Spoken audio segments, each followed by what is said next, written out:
정봉재 정치쇼 2부 들어가 있습니다. 아니 우리가 요 사이에 인터벌 구라나 혹은 인트로 구라하다가 다 터져. 자, 박주민 더불어민주당 의원님 오늘 방청객 모드로 나오셨습니다. 네, 박주민입니다. 네, 여당은 발언 기회 없는 거 아시죠? 거의 지난번에도 안 주시더라고요. 그럼요. 이재정 의원 나왔고 막 화내면서 가면서 그래도 뭐 말하래도 뭐 그냥 되는데 뭘. 왜냐면 그래도 발언 찍게 하셔도요. 출연료는 다 안 드립니다. 네. 상대적 박탈감이네. 자, 이용조 전 국민의당. 저는 아닌데 현 국민의당. 아직까지 미래형 민주평화당. 미래형 인간은 민주평화당으로 갈 거야 아니면 국바당? 박국당이 국바당이 저쪽 당. 미래형이지만 우리 당명 아직 안 정했구만. 국민의당과 바른정당 합당이 된다면은 저는 그 당에는 가지 않고 같이 이제 미래 민주평화당 쪽으로 갈 예정입니다. 민주평화당 지금 지지율이 안 나오죠? 아니 뭐 나와요. 창당도 되기 전에 한 4% 가까운 지지율이 나오고 있으니까 실제 창당이 이루어지면은 쑥쑥쑥 올라가지 않을까. 잉태도 되기 전에 출산도 되기 전에 3%, 4%니까. 지지율이 많이 나오면 저렇게 발언 기회에 대해 집착하지 않아요. 방송 분량에 집착하면 일단 지지율이 안 나오는 거야. 자, 윤소아 정의당 의원님. 예. 뭐 저희 정의당은 영원히 정의로운 정당으로 성장하고 있습니다. 인사하세요. 윤소아입니다. 반갑습니다. 네. 자, 진수희 바른정당 전 재선국회의원, 전 복지부 장관, 전 최고위원, 천직 전문. 네, 진수입니다. 예, 인사하셨어요? 근데 이게 뭐죠? 얼티밋 파이팅 컨퍼런스? 예, 얼티밋 파이팅 컨퍼런스. 네. 자유한국당이 나와야 이게 진짜 명실상부한 얼티밋 파이팅이 되는데. 진짜 섭외를 우리가 제일 많이 하는데 안 나오시더라고. 자유한국당 나오면 그는 출연료를 좀 주는 걸로 조건을 바꿔줘. 거기만 주는 걸로. 거기만 주는 거로. 차기 직권을 포기했나요? 아니 거기 보이콧 정도 해라며. 출연도 보이콧 하는 거. 아니 나 없는데 이렇게. 맞아요. 예. 그럼 더 안 나오지. 저는 분명히 출연료를 주자 이렇게. 예, 알겠습니다. 저는 바른정당 흉볼까봐 제가 열심히 여기 나오잖아요. 아니 근데 진짜 진수 의원님은 그 호감도가 급상승했어요. 예. 방송 쪽에서 막 섭외가 들어와. 진수 의원 전화번호 알려달라 그래서 네가 하세요.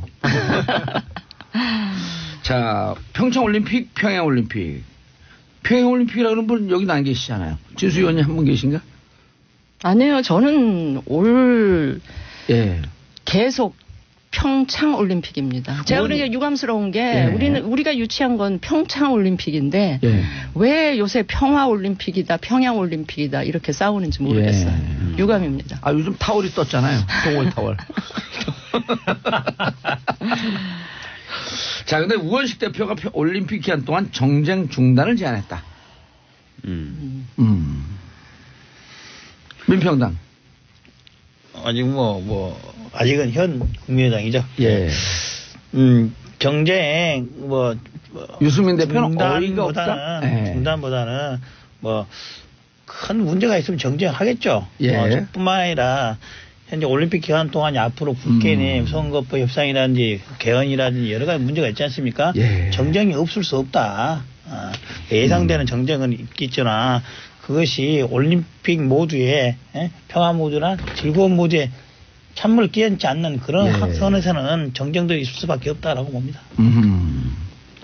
그런데 지금 한반도기 들고 들어오는 거에 대해서는 정의당, 민주당 빼고 나머지 정당은 다 반대하고 있지 않나요? 지금 보니까요. 질문지역에 대해서 확인해 봤더니 국민의당도 공식적으로 한반도기에 대해서 반대 입장을 표명한 적이 없어요. 안철수 대표만 반대 입장을 표명한 겁니다. 오히려 또 다른 중진은 그에 반대하는 의견을 공식적으로 밝힌 것도 있습니다. 저 개인적인 생각은 저는 한반도기 공동 입장 시 한반도기 드는 데 대해서 저는 찬성하는 입장입니다. 지금 한반도기를 들자라고 하는 게 팩트 체크를 좀 해봐야 되는데 입장 퇴장 시. 그렇죠. 그리고 그렇습니다. 공동팀이 그 단일팀이 메달을 땄을 경우에. 그런데 그렇지 않은 경우는 대한민국 팀은 태극기. 북한은 북한 그 피겨도 나오고 그랬는데 거기는 만약에 금메달 메달 따면은 인공기 올라갈 수가 없겠죠. 또 지금까지 국내에서 국제대회가 여러 번 열렸고 북한 참여를 해서 메달 따는 경우는 이미 인공기가 개항이 됐었어요. 네. 이미 그런 적이 있었어요. 여러 차례. 그런데 안철수 그 대표께서 한반도기도 안 된다. 뭐 여기는 뭐 태극기도 없다, 애국가도 없다, 특히 인공기도 안 된다. 태극기 들고 돌아오는 소리죠. 아니요, 태극기도 없다 이런 식으로 표현했는데 그러면은 그냥 북한이 무엇을 들고 그러면 저 공항에서 가는 그 관광객 찾는 그 저 따로 깃발 하나 만들어 가지고 참가하라는 이야기입니까? 이건 너무 유치한 표현이다. 저는 이것은 오히려 진수희 의원님께서도 너무 가까이 가지만 싼데 맞겠어요. 아니 의원님께서도 말씀하셨는데. 왜 평창을 놔두고 평양이냐 이런 단어가 나오는 것을 이해할 수 없다. 저도 거기는 동의하는데 왜 평화라고 하냐. 아니 평창에서 평화로운 올림픽을 하자는 것이 지금 토마스 바흐 IOC 위원장도 그렇게 지금 명칭을 이야기하고 있고 호칭을 하고 있거든요. 그 분위기인데 그것을 왜 그렇게 부정적으로 보시는 건지. 그리고요. 평창의 그 창자가 번창할 창자, 창성할 창자, 아름다울 창자입니다. 즉 평창에서 평화올림픽을 하는 것은 너무나 우리 모두에게 좋은 것이에요. 그럴싸하게 들리네요. 네네. 아니 그리고 사실은 이번에 제가 좀 알아보니까 아이스하키 단일팀의 경우에는 IOC에서 더 적극적이었대요. 그럼요. 네, IOC에서 단일팀을 했으면 좋겠다는 입장이 좀 강했고 오히려 이제 너무 이제 그런 게 강하니까 우리나라에서는 다른 출전국들에게 좀 양해를 구해야 될 필요가 있다. 또 우리 원래 대표들에게 피해가 갈 수 있다라고 해서 조정을 해서 받아들인 형식이 됐다는 얘기가 있어요. 그게 그 정확한 팩트입니다. 근데 단일팀 구성 논의에 관련해서는 지금 쟁점은 이거 같아요. 예전 같으면은 단일팀 구성한다는 국민들이 모두가 다 동의를 하고 양해를 다 했습니다. 근데 지금은 그렇지 못한 사람들이 개별적으로 많이 생겼어요. 이유는 그거 같아요. 전 국민적으로. 예전에는 남북 화해 차원에서 단일팀을 구성해서 좋은 분위기를 하자고 했는데 단일팀 끝나고 그런 행사 끝난 이후에 그게 다 효과가 없더라. 무용한 거 아니냐. 이런 것들이 국민들 잠재의식 속에 하나씩 둘씩 쌓여가고 있는 것이 문제라고 봐요. 아니 객관적으로 실제로 저 분위기가 있어요. 과거에 우리가 그 전에 단일팀 뭐 호주 이런 데서 단일팀 들고 들어갈 때 막 열광적으로 했었는 환호를 하고 그랬었는데 지난해 핵무기 때문에 너무 감정적으로 격화되다가 벼랑한 단일팀으로 가니까 특히 젊은 층에서 이거에 대한 반감이 여론조사에 꽤 높아요. 그러니까 제가 그 얘기를 드리려고 그러는데 여기 보면 이제 우원식 대표가 올림픽 정쟁 중단하자.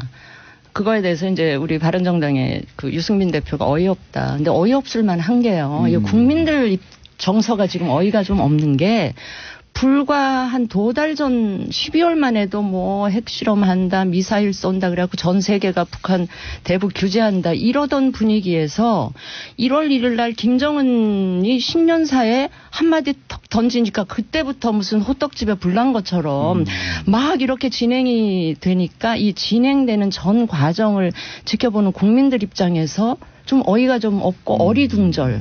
그리고 이게 아무리 우리가 같은 민족 이라는 이유 때문에 다 이해를 하려고 해도 좀 과공비례, 과유불급 이 느낌을 지울 수가 없고요. 그다음에 우원식 대표가 정쟁 중단 이야기를 했는데 보세요.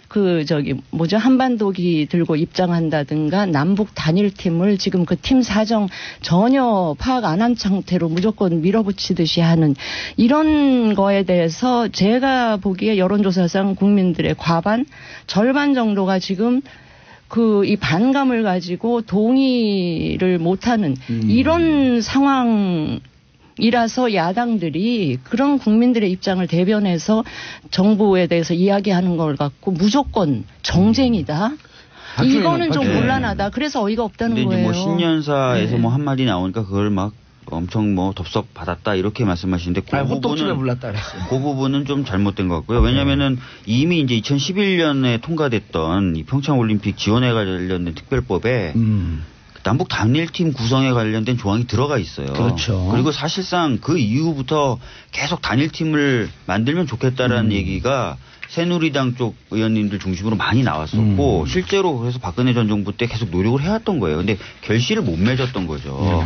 그랬다가 이번에 이제 기회가 와서 그동안 노력해왔던 것을 토대로 이렇게 만들어지게 된 거예요. 근데 이제 와서 그거를 비판하시면 근데 예전에 단일팀 이런 거는 합의가 이루어지고 나서 실제 대회가 열리기까지 그 기간이 좀 꽤 됐어요. 네. 그러다 보니까 국민들도 이해할 수 있는 시간이 되고 팀을 구성하는 것도 저는 국민분들의 정서를 얘기하는 게 아니라 지금 새누리당 자유한국당 그러니까 예전 새누리당 분들의 태도에 대해서 일단 먼저 짚는 거예요. 오늘 자유한국당 대표 나오신 거예요? 아니 그래서 솔직히 말씀드리면 답답한 게 쭉 본인들도 해야 된다고 추진해 왔다가 된 건데 그러면 추진해 올 때 전제가 있었던 말인가요? 뭐 올림픽 전 2개월 전에 구성돼야만 된다 이런 얘기가 없었잖아요. 박주민 의원님 이게 지금 말씀하신 게 83조의 평창 올림픽을 특별법에 따른 85조입니다. 아니 그러니까 83조는 평화 증재 노력해야 한다. 노력해야 한다. 그다음 85조에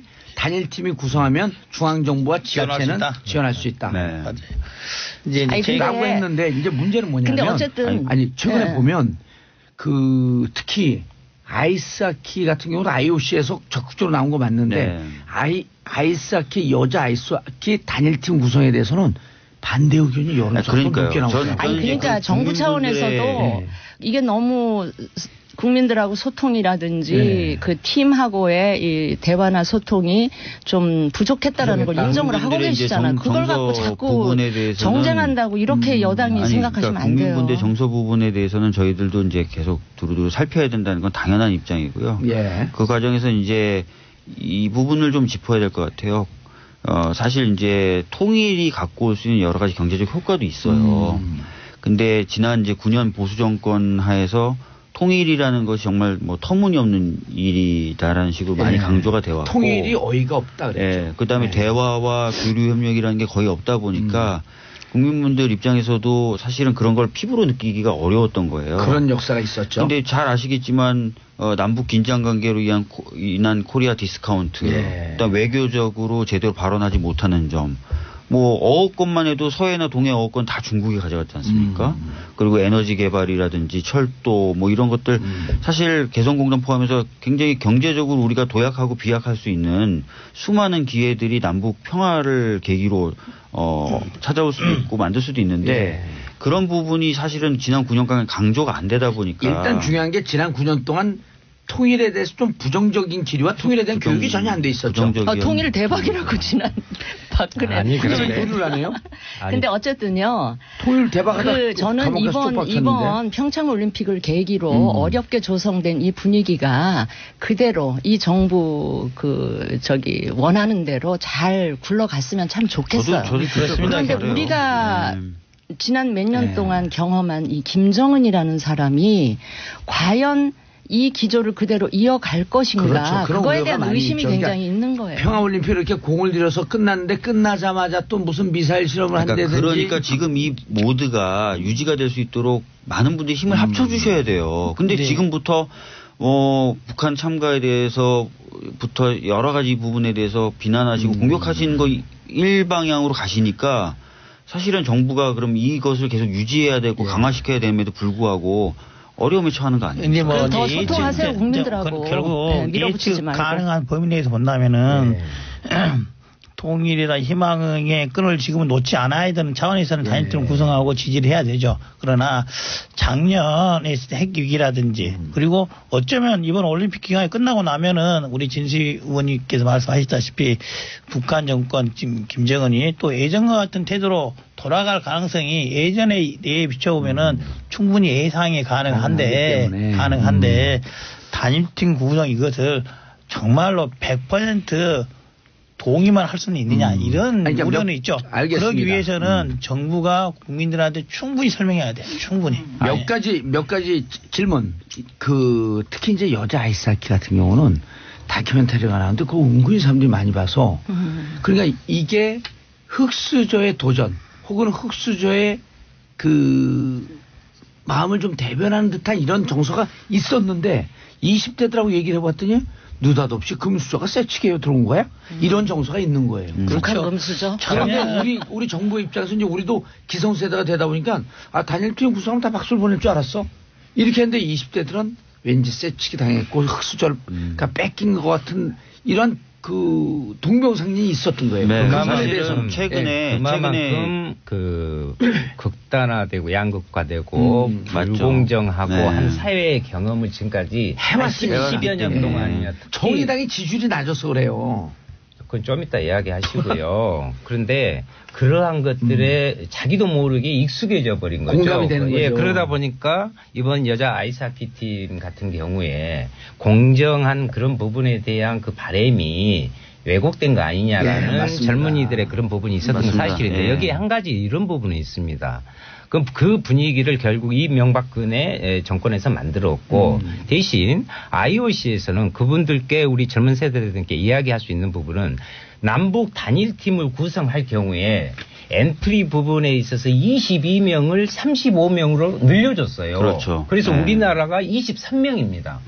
북이 12명이고요. 근데 그런 내용도 좀 알려주면서 IOC가 전체적으로 국제적으로 평창 올림픽에 대해서 남북 단일팀을 올림픽의 올바른 정신으로 삼는 중요한 것으로 보고 있다는 국제적인 그런 그 이익과 그런 분위기를 갖고 있다는 장점도 설명이 돼요. 근데 IOC의 그런 결정을 우리 정부가 처음에 성급하게 아이스하키 단일팀 밀어붙인 그게 익스큐즈가 그러니까 그 이렇게 양해될 수는 저는 없다고 봐요. IOC 결정은 결정이고 애초에 너무 일방적으로 우리 대통령 그 취임사에서 뭐라 그랬어요. 기회는 균등하고 과정은 공정하고 결과는 정의로울 것이다. 이거를 우리 젊은이들이 환호하고 네. 나도 못 그러니까 환호하고 굉장히 열광했던 지금 윤 대목이거든요. 의원이 말씀하신 대로 엔트리 자체의 조정으로 인해서 그 피해 입는 대표팀이 최소화된 부분은 있고요. 그런데 그 과정에 대해서 이런 소통이나 이런 게 없이 소통이나 이런 것들이 좀 부족했던 건 맞아요. 근데 더 적극적으로 소통해야 되는 건 맞고요. 근데 엔트리 숫자가 늘어났다 하더라도 실제 출전 선수가 줄어든 것만은 틀림없어요. 그렇죠. 아니 근데 또 그 사람이 이런 거 출전 선수가 1명, 2명, 3명이 줄어든다 하더라도 몇 년, 어떤 사람 10년 이상 준비했던 사람이 선수 입장에서 보면은 굉장히 아쉬울 수밖에 없는 거죠. 특히 작년에 남북 간 그 여자 아이스하키 대표팀을 소재한 영화도 있었어요. 그때 주제가 이런 주제였어요. 남한 팀의 여자 아이스하키 대표팀을 구성하는데 북한 대표 선수 출신이 와서 그 자리를 하나 꿰차는 그런 내용이 있었어요. 그거 영화가. 실화예요. 실화를 배경으로 한. 그래서 그때 영화에서도 한국 선수단 내에 미묘한 기류가 있었죠. 지금에 나타난 것이 똑같이 영화에도 반영이 되고 있는 거죠. 그래서 말씀하신 대로 그런 부분 소통을 더 하고 특히 청년 부분, 청년분들이 겪고 계신 그런 상실감이 깊은 이 시대적인 문제를 해결하기 위해서 청년 일자리 중심으로 많은 해결책을 가져오려고 하잖아요. 어쨌든 이 과정에서 조금 더 아이스하키는 아이스하키고 청년 일자리시고 그가 무슨 상관이 있겠어요. 청년분들의 상실감 이해시키려고 설득하는 과정은 조금 부족했다. 그런데 자유한국당에서 자기들이 했던 것은 11월 달에 그 아까 말씀드린 결의안 그 부분을 하고 이번에는 정반대의 뜻을 지금 표시하고 있잖아요. 그거는 또 정치적으로 이런 것을 보면 이런 것을 보면 저는 문재인 그 잠깐만요. 문재인 케어에 가장 중요한 핵심적 1호가 있잖아요. 치매 국가 책임제. 무슨 치매? 예, 치매를 국가가 책임져야 진다는 문재인 케어의 1호 공약이 지금 자유한국당이 거기에 좀 필요하다. 자기들이 해놓을 때는 이제 모르겠다 이거 기억이 안 난다. 치매 그 1호가 자유한국당이 필요하다. 치매 국가 책임제. 인신공격성 발언하지 말라 그랬잖아요, 제가. 이거 인신공격이 아니라 집단에 대해서 정치 세력에 대한 책임 있는 부분들을 하라는 거예요. 그러니까 제가 아까부터 지적하고 싶었던 거는 뭐 소통이 부족하다 이런 부분은 다 저희들이 겸허하게 받아 안을 부분이 있는데 어쨌든 어렵게 평화적으로 조성된 이 분위기를 계속 끌고 가야 된다는데 또 다 동의하세요. 그러면 과거에 하셨던 부분까지 배치되면서 정치적인 공격을 하시기보다는 평화적인 것이 올림픽 이후에도 이어져 갈 수 있도록 힘을 모아주셨으면 좋겠고 또 청년분들이 겪고 있는 상실감에 대해서도 깊이 공감하시니 뭐 일자리 중심의 정부의 여러 가지 대책과 정책에 대해서도 좀 협조를 해 주셨으면 좋겠다는 거예요. 그래서 이제 특히 이제 올림픽에 관련해서는 현재 바른정당이 원래 개혁적 보수를 표방했는데 이 문제에 있어서만큼은 수구보수로 돌아간 게 아닌가. 아니 우리는 국민 정서 상당 부분의 국민들의 정서를 대변하고 있다 이렇게 보셔야지 그걸 그렇게 정파적으로 우리가 접근한다 보시면 저는 안 될 것 같아요. 근데 둘이 정파적으로 좀 싸우고 싶은 심정인 것 같은데 지금. 근데 이 얘기 그러니까 지금 국민들 정서에 있어서 소통이 좀 부족했다라고 하는 부분은 인정을 하지만 2011년에 평창 올림픽 지원에 관한 특별법 통과시킬 때 주도했던 자유한국당, 바른정당 153명 중에 147명이 찬성을 했어요. 원론적으로 찬성하는데 2010년도에 박근혜 나경원 두 분이 주도했고 이제 원론적으로는 다 찬성하죠. 이걸 반대할 사람이 누가 있겠어요. 그런데 이걸 하나하나 실현하는 과정에 있어 방법론에 있어서 과정에 있어서야 뭐 좀 이게 불공정한 문제라서 근데 이거는 계속 야당이 돼가지고 평양 올림픽이냐 이런 식으로 하시는 거 아니죠? 저희 진수위원은 그렇게 안 해. 의원님 그렇게 안 해요. 그러니까 이제 그 방법 진수위원님께서 이제 그 방향을 공감하라 방법을 엄지삼잖아요. 그 방법에도 단일팀 구성 한반도 입장도 적절한 방법이었다. 이용준 오랜만에 나타나셔서 이 감이 없으신 것 같아. 지금 광고 들을 시간이에요. 알겠습니다. 자, 광고 듣고 돌아오겠습니다. 채널 고. 정봉재 정치쇼 3부 들어가겠습니다. 지금 여러분들께서는 박주민 더불어민주당 의원님, 이용주 국민의당 의원님, 윤수아 정의당 의원님, 진수희 바른정당 의원님 자리하고 계십니다. 정봉재 정치쇼 3부 뉴스 특보 때문에 조금 늦게 시작했습니다.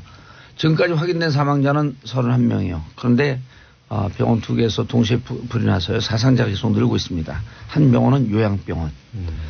29명이 사망한 제천 화재 참사 그 이상으로 피해가 커졌고요. 지금 대통령께서도 긴급 수석회의를 준비하고 있다는 소식입니다. 왜 이렇게 계속 사고가 나요? 진짜 마음이 너무 아프네요. 날씨가 추워서 이런 화기라든지 이런 것들을 접하기 쉬워서 그런 게 지금 문제가 생기지 않았을까 또 계속 이게 열기구를 틀어놓으면 과열되고. 그러니까요. 그러니까 이렇게 하여튼 제천 화재 사건이 대형 화재 사고 계속된 부분에 대해서 실제로 매우 안타깝게 생각하고 특히나 이제 요양병원과 겹쳐 있다고 그러잖아요. 그래서 더 어려움이 많으라고 보고요. 빨리 정교하게 빨리 좀 진압을 해서 더 이상 큰 희생자가 되지 않도록 해야 되고요. 이번 한 가지는 더 정말 우리가 안전에 대한 부분들을 강조하는 것이 일상적으로 계속해서 돼야 된다는 걸 다시 한번 느끼게 됩니다. 근데 하필이면 또 병원, 목욕탕 시설 이런 데 이렇게 불이 나도 기동력이 떨어질 수밖에 없는 그런 시설에서 이렇게 불이 나니까 좀 그러네요. 특히 이런 지방의 과거에 형성된 도시들은 소방도로나 이런 게 확보가 안 된 것 같아요. 답답하죠. 자, 그래서 평창 평화올림픽은 좀 성공적으로 치러질 수 있도록 이제 여야가 좀 힘을 합쳤으면 하는 생각이고요. 자, 또 대형 사고가 터졌습니다. 판사 블랙리스트. 아이고, 정말 큰 대형 사고입니다. 사법부 이용주 의원이 판사 출신이시죠? 저는 검사 출신입니다. 검사 출신인데요. 근데 그 당시 옛날에 증거 조작을 왜 했어요? 저하고는 전혀 무관한 겁니다. 그래요? 이 사법부 역사상 이게 만약에 사법부판 블랙리스트가 제가 보기로는 현재로서 이미 확인이 됐다고 봅니다. 없다는 게 아니고 확인이 됐다고 보고 이게 추가적인 이용조님 법조 기사가 나오면 사람들이 잘 어려우니까 안 보거든요. 개괄 설명을 좀 해주세요. 간단히 보면 이거죠. 대법원이 자기 조직을 시켜서 각각 판사들을 사찰했다. 이제 어떤 판사들이냐 일반적으로도 사찰을 했고 특정 법관들 민감한 사건들을 다루고 있는 특정 법관들에 대해서는 조금 더 자세히 그리고 또 가장 중요한 게 그죠. 영향력을 미치려고 시도를 했다. 아직까지 증거 자료로는 영향력을 미쳐 성공했다는 자료는 아직 안 나와 있으나 나올 수도 있겠지만은 영향력을 미치려고 시도했다는 것 자체만으로도 사법부 역사에 큰 오역일 뿐만 아니라 누군가는 책임을 져야 되고 어쩌면 형사적인 책임까지도 갈 수 있는 중대한 사건이다. 근데 이제 더 문제가요. 판사들의 성향을 분석했고 그다음에 영향력을 미치려고 했다도 경천 동지할 일인데 더 큰 문제가 국정원 대선 개입 사건의 판결 결과를 가지고 청와대와 대법원이 교감을 했고 판결 결과를 사실은 조정하려고 했었던 것 아닌가라는 의혹을 자아내는 문건도 나왔어요. 이건 굉장히 큰 거거든요. 예를 들어서 원래 국정원은 원세영 국정원장이 2012년 대선에서 국정원을 동원해서 대선 댓글 개입을 했고 그 문제에 대해서 1심에서는 선거법은 무죄, 국정원법 유죄. 근데 2심에서 선거법, 국정원법 둘 다 유죄가 나왔거든요. 그렇죠. 그 이후로 이게 도대체 어떻게 된 거냐를 조사한 겁니까? 아니면 그 전서부터 재판에 개입을 하려고 했던 겁니까? 그러니까 사실은 김영한 전 민정수석의 수첩에 그 사건의 1심 판결 선고 결과가 미리 적혀져 있었어요. 그래서 이게 어떻게 된 거냐. 그때도 대법원은 우린 모른다라고 얘기했거든요. 근데 이번에 나온 문건을 보면은 항소심 결과를 보고 우병우 수석이 재판부를 전원 재판부로 해달라라는 얘기가 왔고 전원합의체로 넘겨라라는 얘기가 나왔고 청와대에 상세히 보고했다. 재판부를 구성한 판사들의 동향을 보고하기로 했다. 이런 내용이 계속 나오고 심지어는 상고법원 관련돼서 이 사건을 계기로 법원이 이니셔티브를 질 수도 있다. 뭐 이런 식의 멘트가 계속 나오는 거예요. 그러니까 이거는 누가 봐도 청와대가 교감 하에 재판이 이루어졌다라고 볼 수밖에 없고 심지어는 그 결과를 가지고 법원이 거래를 하려고 했다. 청와대와. 이렇게 볼 수 있는 대목이거든요. 근데 국정원 대선 개입 사건을 우리가 보통 국기문란 사건이라고 하잖아요. 그 국기문란 사건의 재판 결과를 가지고 장난을 치려고 그랬다면 이것도 역시 국기문란이기 때문에 굉장히 심각한 사건이라고 저는 보고 있습니다. 그러니까 블랙리스트 이번 문제의 핵심은 사찰이라는 데 있고요. 이것이 사법부의 독립이 일부의 정치적 요인에 의해서 흔들렸다는 것입니다. 그래서 특히 이번에는 우병우와 그 임종원 전 행정처장의 핵심 인물입니다. 그런데 임종원 행정처장이 갖고 있는 그 PC에 수백 개의 파일이 있다. 그런데 아직 이 못 들여다본 거 아니에요? 두 당사자들이 수백 통의 전화를 했단 말이죠. 그래서 이 부분을 빨리 파일을 열어보고 거기에 따라서 책임을 지게 만드는 것부터 해야 된다. 물론 김명수 지금 대법원장이 나름대로 의지를 밝히고는 있지만요. 이걸 보다 좀 적극화해야 되고 한 가지 참 기가 막힌 것은 거기서 성향 분석을 해서 해놨는데 보수는 빨간색 그렇게 했어요. 새누리당이 빨간색, 자유한국당이 빨간색에서 빨간색. 그리고 강경이나 개혁 그 판사들에 대해서는 검은색으로 이렇게 해놨어요. 검은색은 무슨 당이에요? 그러니 검은색. 그래서 블랙리스트. 블랙리스트. 이건 완전 노골적인 블랙리스트를 색깔까지 칠해가지고 한 이런 웃지 못할 일을 벌이고 있는 부분은 특히나 지금 3차 조사 일을 하기로 했다가 그러니까 철저한 부분에 조사가 필요하다 이렇게 생각합니다. 법조인의 관점에서 이제 간단히 설명드리면 가장 큰 거 우리 박주민 후보님 말씀하셨다시피 국정원 댓글 사건과 대법원이 상고법원간을 관련해서 거래를 하려고 했다. 이 의혹이 제기되고 있는데 그 근거로서 들은 건 이런 거예요. 그 사건이 대법원에 올라가면서 전원재판부로 회부가 됐지 않습니까? 전원재판부 회부되는 사건은 판례의 변경이 필요하거나 양쪽에 첨예한 주장이 다르거나 이럴 때 하는 거예요. 근데 단순히 증거 능력 문제 가지고 전원재판부로 회부될 사건이 아니었다. 이거는 특정한 영향력을 받아서 한 게 분명하다. 또 하나는 그거죠. 만약에 전원재판부에 간다면은 보통 전원재판부에 가는 것은 그 부에서 이견이 있고 아주 그렇죠. 강하게 이견이 있어서 중요한 사건이라고 봤을 때 넘기는 게 대부분입니다. 그렇습니다. 판례를 변경할 필요가 있다고. 판례를 변경할 필요가 있다. 그런데 더더욱 문제인 건 이거죠. 전원재판부에 갈 정도로 중대한 사건인데 13대 0이라는 결과가 나왔다는 거죠. 13대 0. 그런 사건, 그렇게 논란이 없는 사건이면은 재판부에 전원재판으로 갈 수 없는 사건이라는 건 반증하면. 아이러니한. 오히려 그 당에서 그런 당시 이런 또 논란까지 나왔어요. 13대 0인데 당시 몇몇 대법관들이 반대 의견을 냈는데 혹시 다시 내려가서 그 반대한 대법관 의견에 따라서 고등재판부, 환동재판부에서 그 의견을 채택할 수도 있어서 일부 반대 의견을 13대 0으로 만들려고 노력을 했다. 이런 의혹까지 제기가 됐어요.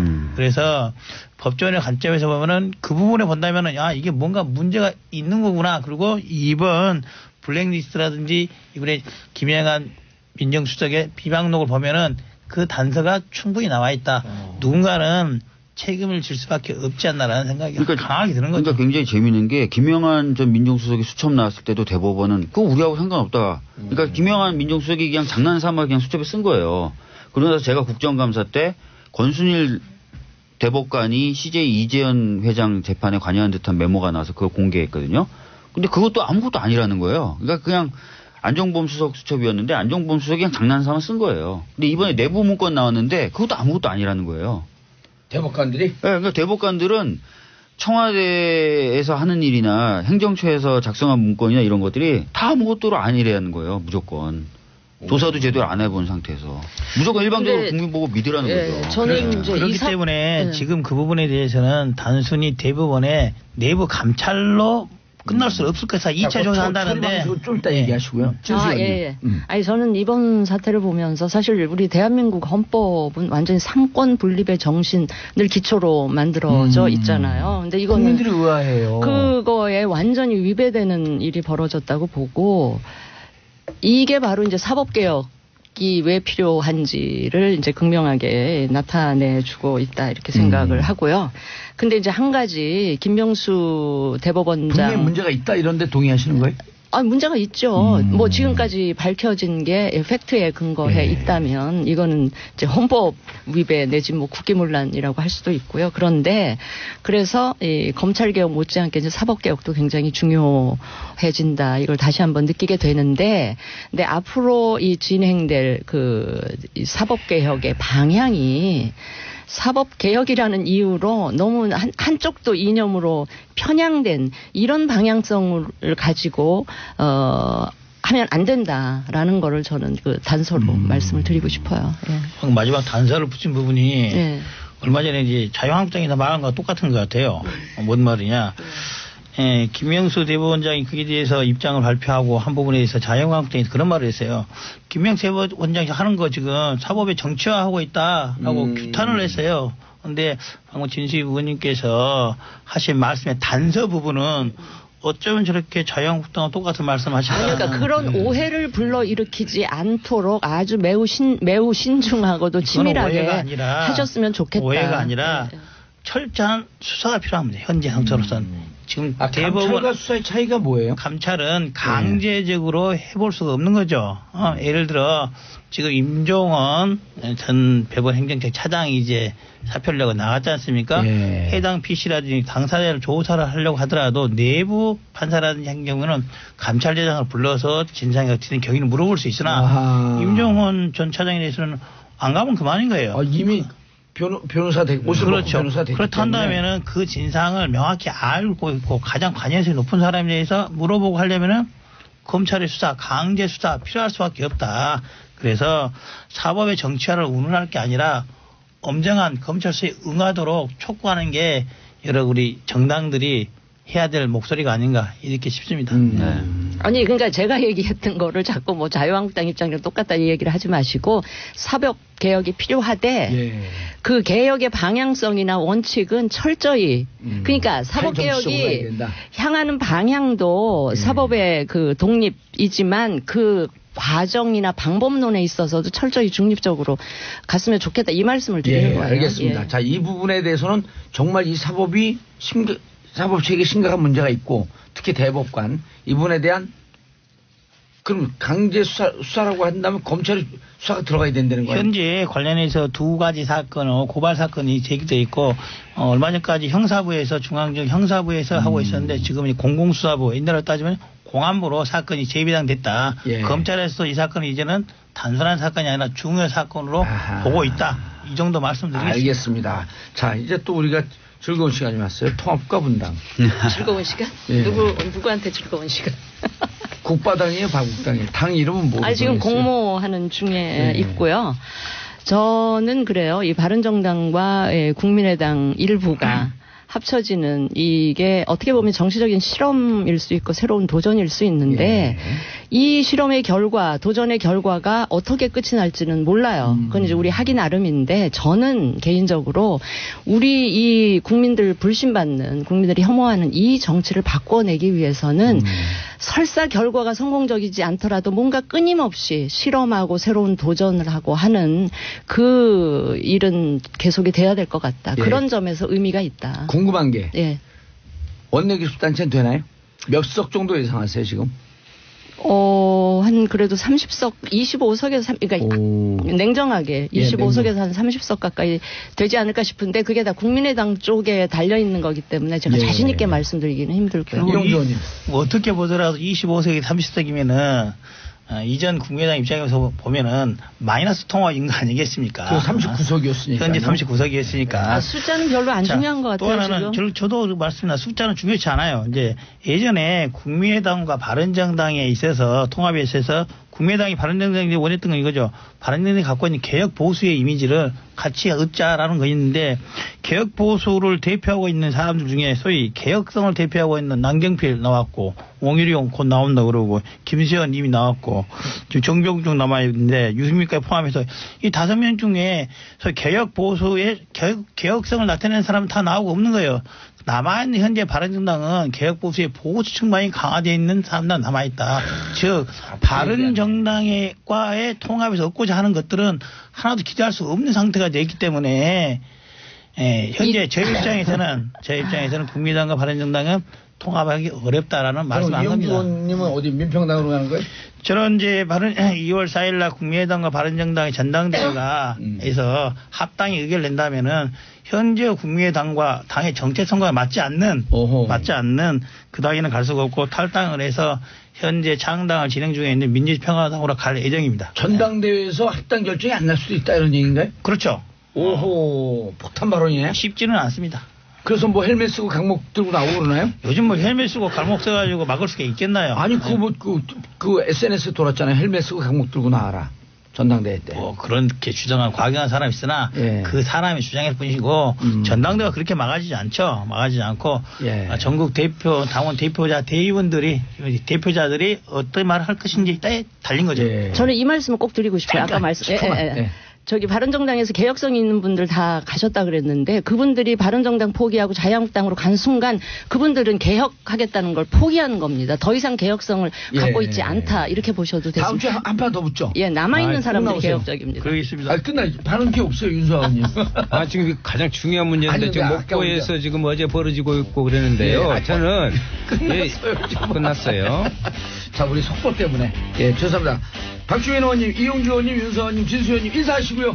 예, 감사합니다. 수고하셨습니다. 저는 4부 비정치회담으로 돌아옵니다. 채널 고정하소서.